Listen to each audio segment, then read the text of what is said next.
स्वागत है आप सभी का study with Swati YouTube channel पर। दोस्तों आज के अपने इस वीडियो में हम बात करेंगे बीएड फर्स्ट सेमेस्टर एग्ज़ामिनेशन 21 यानी 2021, 2019, 2018, 2017 के प्रीवियस ईयर के जो क्वेश्चन पेपर है उनके सॉल्यूशन को लेकर के आज के अपने इस वीडियो में हम बात करेंगे पेपर 3 से, जो कि है टेक्नोलॉजिकल पर्सपेक्टिव ऑफ एजुकेशन। तो लखनऊ यूनिवर्सिटी की बात करें, ये आपका LU का क्वेश्चन पेपर है। यहाँ पर क्वेश्चन पेपर की बात करें तो प्रीवियस एक ही वीडियो मैंने 2021 से लेकर के 2016 तक की सभी क्वेश्चन पेपर को लेकर के बात की है ये पेपर 3 से। तो आप पेपर 3 को देख सकते हैं क्वेश्चन पेपर के लिए। और यहाँ पर अगर आप सुपर फास्ट रिवीजन की सीरीज़ की बात करते हैं तो सुपर फास्ट रिवीजन की सीरीज़ से हम यूनिट फर्स्ट से जितने भी इम्पोर्टेंट क्वेश्चन हैं, चाहे आपके 2021 में पूछे गए हों, 19 में पूछे गए हों, 18 या 17 में पूछे गए हों, उन सभी को यूनिट फर्स्ट में आज के इस वीडियो में कंप्लीट कराने वाले हैं। तो यहाँ पर दोस्तों ये आपका प्रीवियस ईयर का पेपर है, एक नज़र में देख सकते हैं। इन्हीं से क्वेश्चन जो है आज के अपने इस वीडियो में हम कराएंगे, यानी इनसे भी और अदर जो आपके पेपर हैं, क्वेश्चन पेपर हैं, उनसे जो है हम क्वेश्चन कराने वाले हैं। तो ये है आपका 2021-22 का पेपर। वहीं अगर हम बात करें 2019 के पेपर को लेकर के तो ये है आपका 2019 का पेपर। इन सभी को हम एक ही वीडियो में डिस्कस कर चुके हैं और आज के इस वीडियो में हम इनके आंसर को लेकर के बात करेंगे यूनिट फर्स्ट में। तो जितने भी यूनिट फर्स्ट में क्वेश्चन पूछे गए हैं या शॉर्ट नोट्स पूछे गए हैं उन सभी को कवर कराएंगे। ये हो गया 2019 का पेपर। वहीं अगर हम बात करें 2018 के क्वेश्चन पेपर को लेकर के तो ये है आपका 2018 का पेपर। कुछ इस तरह के क्वेश्चन जो है आपके एग्ज़ाम में आए थे 2018 के क्वेश्चन पेपर में BEd first semester Lucknow university से। तो इन सभी क्वेश्चन पेपर को आप ज़रूर लगा करके जाए, बहुत इंपॉर्टेंट है आपके एग्ज़ाम के पॉइंट ऑफ व्यू से। उसके बाद हम नेक्स्ट पेपर की बात करें तो ये है 2017 का क्वेश्चन पेपर, बाइलिंगुअल है, पेपर 3 सेम है, ठीक है। और ये सारे क्वेश्चन हैं। तो आज के इस वीडियो में हम यूनिट फर्स्ट को शुरू कर रहे हैं अपने सुपर फास्ट रिवीजन के तहत। आज के इस वीडियो में यूनिट फर्स्ट कंप्लीट होने के बाद हम यूनिट सेकंड और थर्ड को भी कंप्लीट कर देंगे और साथ ही लास्ट यूनिट 4th बचेगी, उसे भी हम एक लास्ट वीडियो में कवर करेंगे। तो चलिए दोस्तों शुरू करते हैं आज के अपने इस वीडियो को यूनिट फर्स्ट से। तो दोस्तों यहाँ पर हम शॉर्ट नोट्स से शुरू करेंगे कि किस तरह से 2019 और 2018 के पेपर में शॉर्ट नोट्स टाइप क्वेश्चन पूछे गए थे।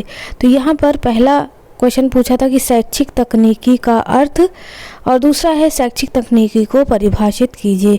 यानी concept and meaning and definition की बात करें तो क्या है एजुकेशनल टेक्नोलॉजी। तो यहाँ पर हम एजुकेशनल टेक्नोलॉजी को लेकर के बात करेंगे।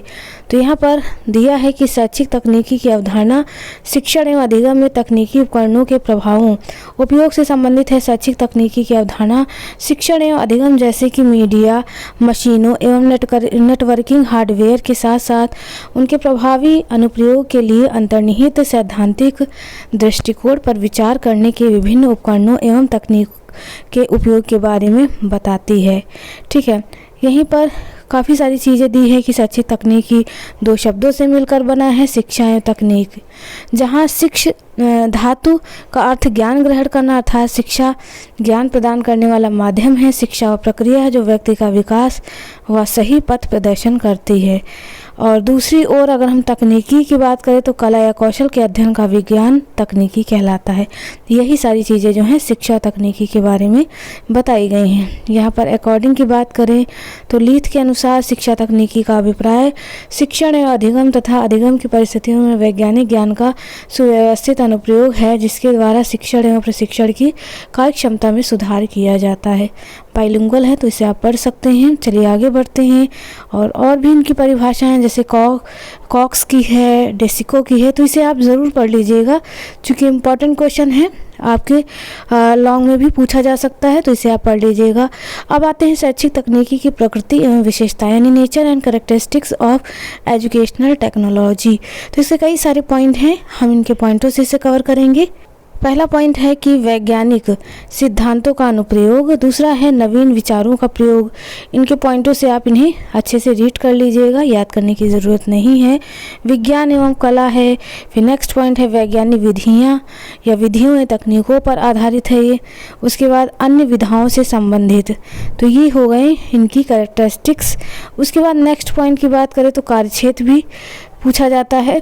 कार्यक्षेत्र इतना इम्पॉर्टेंट नहीं है, लेकिन इसमें थोड़े से पॉइंट हैं, तो इन पॉइंटों को आप देख लीजिएगा। जैसे पहला है कि शिक्षण अधिगम का विश्लेषण करना, इसमें लागत से लेकर उत्पादन तक सम्मिलित तत्वों का विश्लेषण किया जा सकता है। दूसरा, इन तत्वों या भागों के कार्यों की जांच करना, ये सारे पॉइंट हैं। ठीक है, विशेषताओं में और भी पॉइंट हैं, इन पॉइंटों को आप अपने हिसाब से पढ़ के लिख सकते हैं। ठीक है, ये सारे पॉइंट इम्पॉर्टेंट हैं और इन विशेषताओं को आप जो है ज़रूर ध्यान दे लीजिएगा। चलिए आगे बढ़ते हैं और देखते हैं नेक्स्ट इम्पॉर्टेंट क्वेश्चन। तो यहाँ पर अगला इम्पॉर्टेंट क्वेश्चन पूछा था कि विभिन्न प्रकार की शैक्षिक तकनीकी के विषय में उचित उदाहरण सहित विस्तार से लिखिए। 2018 के पेपर में क्वेश्चन पूछा था। वहीं 2017 के पेपर में पूछा था कि शिक्षा तकनीकी के कठोर तथा कोमल उपागमों का वर्णन कीजिए। तकनीकी ने शिक्षण अधिगम प्रक्रिया को किस प्रकार प्रभावित किया है। तो various approaches of educational technology in education की बात करें तो इसके 3 प्रकार माने गए हैं। पहला क्या है, कठोर, जिसे हम हार्डवेयर उपागम बोलते हैं। दूसरा है मृदु, जिसे हम सॉफ्टवेयर अप्रोचेस यानी उपागम मानते हैं। वहीं थर्ड है प्रणाली उपागम, सिस्टम अप्रोच। तो यहाँ पर कहा है कि प्रकारों के बारे में बताइए, तो ये सारे प्रकार हो गए। वहीं इनमें से किसी एक या दो को एक्सप्लेन करने की बात कही गई है। तो यहाँ पर हम कठोर उपागम देख लेते हैं, मृदु देख लेते हैं, इन सबको देख लेते हैं। तो मीनिंग ऑफ हार्डवेयर अप्रोच, अगर इनकी बात करें तो ये उपकरण हैं, ये वे सभी उपकरण या मशीनें जिन्हें हाथ से छुआ जा सकता है। क्योंकि हार्डवेयर आप कंप्यूटर में जानते ही हार्डवेयर सॉफ्टवेयर के बारे में, तो वही बिल्कुल है चीज़ें कि वे सभी उपकरण या मशीन जिन्हें हाथ से छुआ जा सकता है, उनका शिक्षा में उपयोग किया जा सकता है, कठोर या हार्डवेयर उपागम कहलाते हैं। कठोर या हार्डवेयर उपागम को शैक्षिक तकनीकी प्रथम भी कहा जाता है। कठोर उपागम को दृश्य श्रव्य सामग्री या मशीन प्रणाली के रूप में भी माना जाता है। कठोर उपागम का प्रतिदिन जेम्स ओफिन एवं उनके साथियों द्वारा इसका प्रयोग किया जाता था। इसका प्रारंभ कई चीज़ों में किया गया, मतलब प्रारंभ भौतिकी विज्ञान तथा अभियंत्रिकी तकनीकी के क्षेत्र में प्रशिक्षण प्रणाली में किए गए विभिन्न प्रयोगों में माना जाता है। हार्डवेयर उपागम के अंतर्गत आपका रेडियो आएगा, ट्रांजिस्टर, चलचित्र, Doordarshan, tape recorder, tape slide, projector, computer, बंद परिपथ, Doordarshan, electronic video tape, gramophone, भाषा प्रयोगशाला आदि सारी चीज़ें आती हैं। तो ये हो गया हार्डवेयर उपागम। ठीक है, इनके पॉइंट भी और इनकी विशेषताएं भी एक नज़र में आप जो है देख लीजिएगा। आगे बढ़ते हैं। ठीक है, और देखते हैं कोमल उपागम यानी सॉफ्टवेयर अप्रोच क्या है। तो अगर हम कोमल या सॉफ्टवेयर उपागम की बात करें तो दिया है कि कोमल या सॉफ्टवेयर उपागम को शैक्षिक तकनीकी द्वितीय भी कहा जाता है। ध्यान दीजिएगा, शैक्षिक तकनीकी द्वितीय, शैक्षिक तकनीकी प्रथम और शैक्षिक तकनीकी तृतीय, इन तीनों को और अलग नामों से भी जानते हैं। इस उपागम का जो प्रतिपादन है वह स्किनर एवं गैने द्वारा जो है किया गया।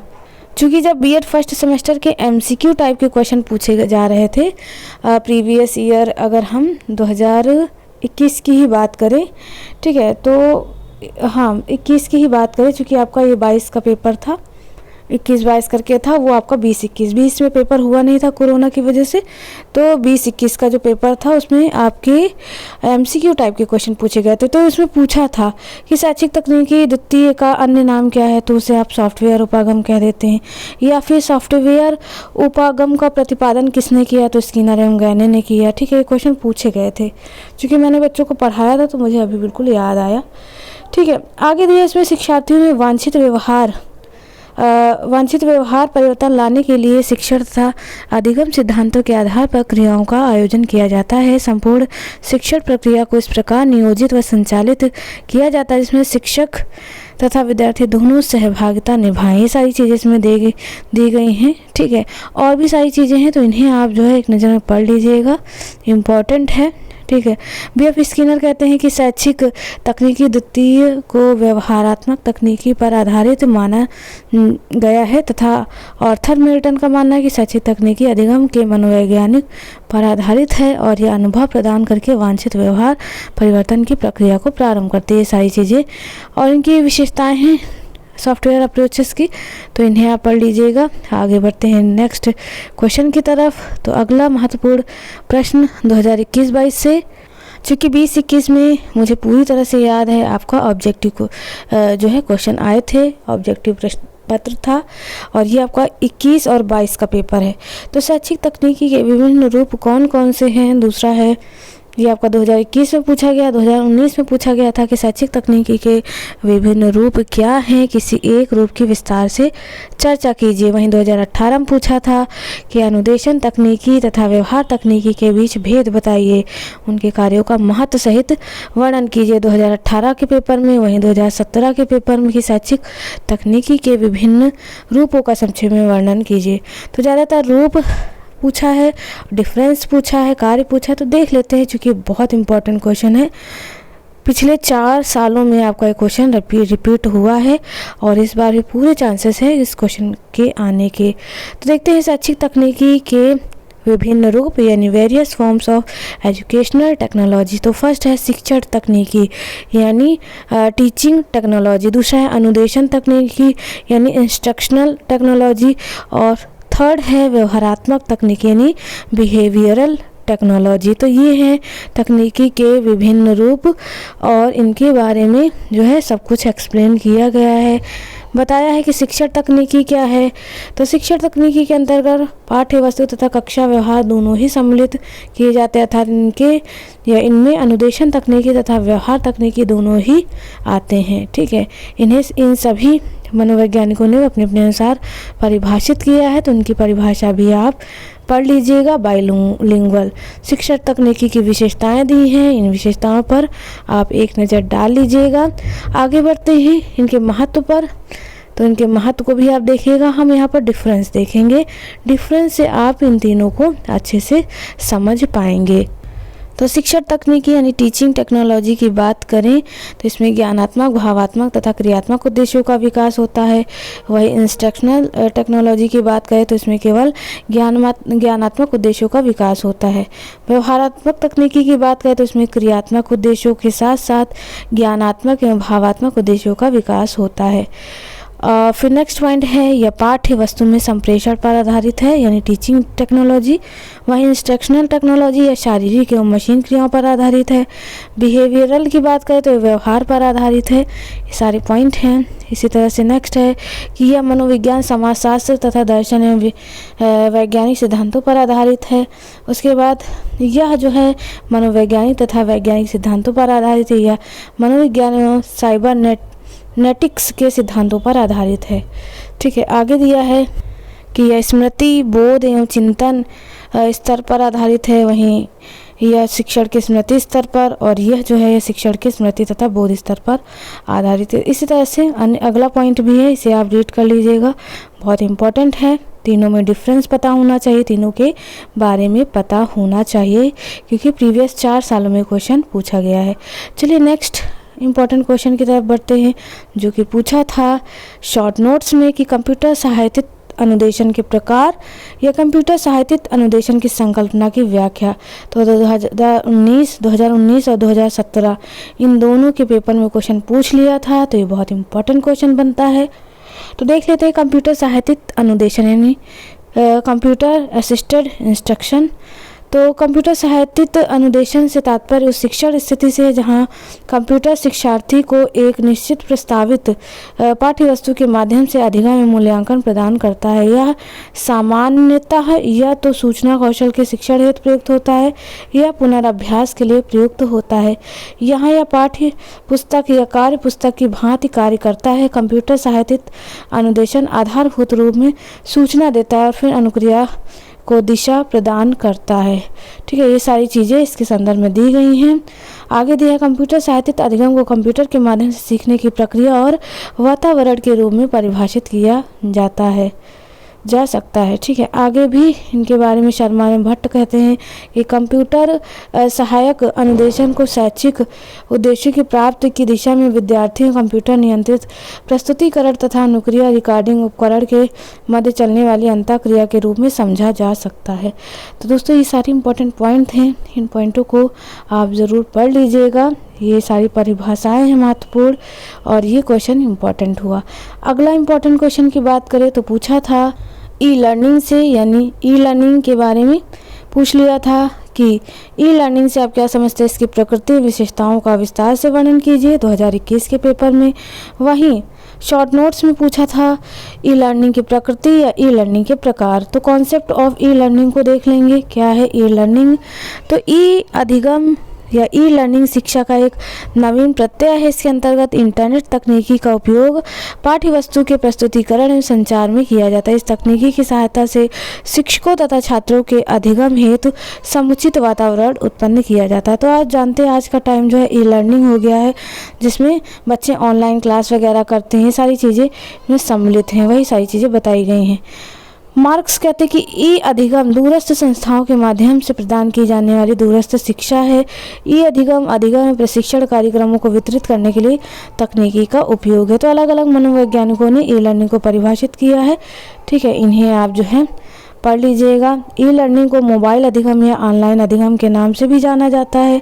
ठीक है, ई अधिगम इलेक्ट्रॉनिक उपकरणों के माध्यम से दी जाने वाली शिक्षा है। उसके बाद विशेषताओं की बात करें तो e nature and characteristics of e learning. तो पहला है अभिगम्यता, ठीक है, दूसरा है तक्षणता, उसके बाद अंतःक्रियाशीलता अगला पॉइंट, फिर है स्थायित्व नेक्स्ट पॉइंट की बात करें तो गतिशीलता, फिर अगला पॉइंट है समायोजन, सातवां पॉइंट है अंतःक्रिया में साझाकरण, फिर 8 पॉइंट है उपलब्धता। ये सारे पॉइंट हो गए हैं। ठीक है, बहुत इंपॉर्टेंट पॉइंट हैं इनकी विशेषताओं के, तो इन सारे पॉइंटों को आप पढ़ लीजिएगा। उसके बाद ई अधिगम के उद्देश्य भी हैं, इन उद्देश्यों पर एक नज़र आप डाल लीजिएगा। वैसे तो उद्देश्य ज़्यादा पूछा नहीं जाता है, लेकिन कार्य अगर पूछ ले तो आप उद्देश्य जो है लिख सकते हैं, तो इन्हें देख लीजिए, ये आप लिख सकते हैं। उसके बाद है सबसे इम्पॉर्टेंट कि ई लर्निंग के टाइप्स कितने हैं। तो टाइप्स ऑफ ई लर्निंग की बात करें तो ऑनलाइन अधिगम, मिश्रित अधिगम, वेब आधारित अधिगम, स्वाध्याय यानी सेल्फ स्टडी अधिगम, ठीक है, कंप्यूटर आधारित अधिगम। तो ये सारी ई लर्निंग के प्रकार हैं। उसके बाद नेक्स्ट आते हैं क्वेश्चन पे, जो कि आपके एग्जाम में पूछा था। अगला पूछा था 2017 के पेपर में कि ई लर्निंग के संपादन हेतु प्रयोग में लाए जाने वाले विभिन्न प्रारूपों तथा तरीकों का विस्तृत से वर्णन। 2017 के पेपर में पूछा था। 2019 के पेपर में 2 क्वेश्चन आए थे जो कि शॉर्ट नोट्स थे सहायतित अधिगम और मिश्रित अधिगम। तो इन सभी के बारे में देखेंगे। तो यहाँ पर हम ई अधिगम के प्रारूप यानी माध्यम या शैलियों के बारे में देखते हैं। तो ई लर्निंग को सुविधाजनक बनाने के लिए विभिन्न माध्यमों और शैलियों का उपयोग किया जाता है, जिनके उपयोग इस प्रकार से है। तो पहला है सहायतित अधिगम यानी सपोर्ट लर्निंग, दूसरा है ब्लेंडेड लर्निंग यानी मिश्रित अधिगम, तीसरा है कंप्लीट ई लर्निंग यानी पूर्ण ई अधिगम। तो सहायतित अधिगम क्या है, इसको देखते हैं। सहायतित अधिगम की बात की जाए तो सहायतित अधिगम शिक्षण अधिगम प्रक्रिया में ई अधिगम कक्षा में विभिन्न प्रकार से सहयोग एवं आलम्ब प्रदान कर सकता है। परिणाम स्वरूप एक शिक्षक अपने शिक्षण प्रक्रिया को एक शिक्षार्थी की आवश्यकताओं के अनुरूप बेहतर बना सकता है। वह मल्टीमीडिया, इंटरनेट, वेब सेवाओं का प्रयोग करके अपने शिक्षण एवं अधिगम क्रिया को कक्षा गतिविधियों द्वारा उन्नत बना सकता है। इस प्रारूप में निम्नलिखित का उपयोग किया जा सकता है, जैसे ऑनलाइन ऑफलाइन लर्निंग, ठीक है, इनके माध्यम से वह चीज़ें बता सकता है, मोबाइल लर्निंग के माध्यम से बता सकता है। तो ये प्रकार हैं एक तरफ से अगर हम बात करें सपोर्ट लर्निंग की। आगे बढ़ते हैं, फिर देखते हैं मिश्रित अधिगम यानी ब्लेंडेड लर्निंग क्या है। 2019 में पूछा था ब्लेंडेड अधिगम के विषय में। देखिए हिंदी और इंग्लिश आपको दोनों पता होनी चाहिए। मिश्रित अधिगम को ही ब्लेंडेड लर्निंग पूछ लिया था कि क्या होता है। तो मिश्रित अधिगम एक प्रकार का औपचारिक शिक्षा कार्यक्रम है जिसमें विद्यार्थी पाठ्यक्रम का एक भाग कक्षा में पूरा करता है तथा दूसरा भाग डिजिटल एवं ऑनलाइन संसाधनों का प्रयोग करके पूरा करता है। यानी दोनों का मिश्रण देखने को मिल रहा है, जो कि औपचारिक यानी क्लासरूम्स को भी जोड़ रहा है और ऑनलाइन चीज़ों को भी जोड़ रहा है। वही चीज़ यहाँ पर बताई गई है कि मिश्रित अधिगम में विद्यालय में पढ़ाए गए पाठ के साथ साथ कंप्यूटर समर्थित शिक्षा का मिश्रण होता है। यही सारी चीज़ें हैं कि इंटरनेट एवं डिजिटल आधारित शिक्षा कक्षा में पढ़ाए गए पाठों का सम्मिश्रण होता है ब्लेंडेड लर्निंग। ठीक है, ज़्यादा कुछ याद करने की ज़रूरत नहीं है, आप ऐसे पढ़ लीजिए। अब नेक्स्ट जो है वो है कंप्लीट ई लर्निंग। तीनों के पॉइंट आप पढ़ लीजिए क्योंकि तीनों ही पूछे जा चुके हैं आपके एग्जाम में। तो पूर्ण इकाई अधिगम क्या यानी कंप्लीट ई लर्निंग, इस प्रारूप में पारंपरिक शिक्षण के स्थान पे वास्तविक कक्षा कक्ष का उपयोग किया जाता है। इस प्रकार के अधिगम प्रारूप में अधिगम वातावरण का कोई अस्तित्व नहीं रहता है। विद्यार्थियों के समक्ष ई लर्निंग कोर्स तथा अधिगम सामग्री होती है जिसे वे स्वतंत्र रूप से उपयोग करते हैं। ठीक है, इस प्रकार के ई अधिगम के क्रियाकलाप संचार की दो शैलियाँ भी हैं, जिसमें समकालिक ई अधिगम है। ठीक है, इन शैलियों को देख लीजिएगा एक नज़र में, और दूसरी है असमकालिक ई लर्निंग। तो ये था इम्पोर्टेंट क्वेश्चन, और यहाँ पर आज के इस वीडियो में यूनिट फर्स्ट में बस इतने ही इम्पोर्टेंट क्वेश्चन थे, और इसके साथ ही हम शॉर्ट नोट्स भी कवर करा चुके हैं जो कि आपके यूनिट फर्स्ट में पूछे जा सकते हैं। तो यहाँ पर दोस्तों आज की इस वीडियो में हम रुकेंगे। नेक्स्ट वीडियो में हम यूनिट 2 को कवर करा देंगे आपके एग्ज़ाम से पहले। तो चलिए दोस्तों, मिलते हैं अपने एक नेक्स्ट वीडियो में एक नए टॉपिक के साथ। तब तक के लिए आप सभी का बहुत बहुत धन्यवाद। Thank you friends, keep watching and share to